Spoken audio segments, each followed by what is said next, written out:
Урматтуу Панфилов районунун тургундары, мен жалпы дарыгерлик борборунун директору Абдыкалык Жалил сиздерге кайрылып жаткандыгымдын себеби учурдагы өзгөчө кырдаал шартындагы өрчүп турган COVID-19 боюнча эпидемиологиялык абал.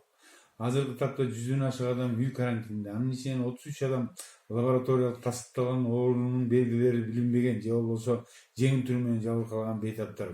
Бул адамдар дистанциялык байкоодо турушуп, абал оорлошсо атайын мобилдик медициналык бригада чыгып, андан аркы дарылоо тактикасын кайра каралат.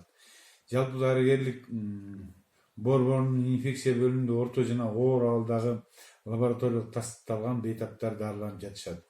Учурдагы эпидемиологиялык кырдаалдын талабы мурдагыдан жогору жана таптакыр башкача. Дары дармектер, антисептикке, жеке коргонуу каражаттары, керектелүүчү аппаратуралар тартыш. Ошол себептен урматтуу биздин районубуздун акими Мелис Оморкулович Райымкуловдун жеке кийлигишүүсү жана өздүк байланыштарынын аркасында республикабыздын түндүк зонасына 15 кислороддук концентратор келсе, 5 данасы биздин райондук ооруканага бөлдүрүүгө жетишти. Андан тышкары урматтуу акимибиз областтык жетекчиликтен ооруканабызга 300 000 сом бөлдүрүп, дагы 6 дана кислород концентраторун алууга поставщиктер менен сүйлөшүүлөр жүрүүдө.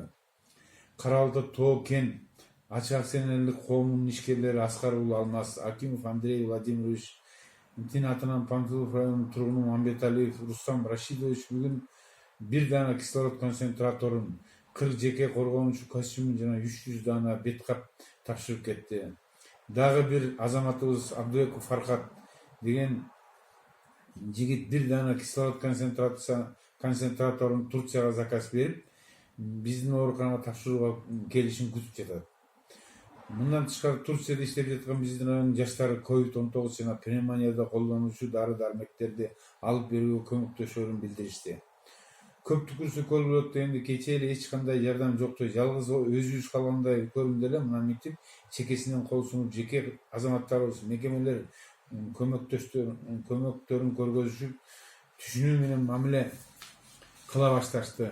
Айыл өкмөтүнүн райондук өзгөчө кырдаал бөлүмүнүн колдоосу менен Чалдыбар айылында 10 орун, Кайыңды шаарында 15 орун, Вознесеновка айылында 15 орун, Күрпүлдүк айылында 15 орун, 1-Май айылында 5 орун үй бүлөлүк дарыгерлердин базасында.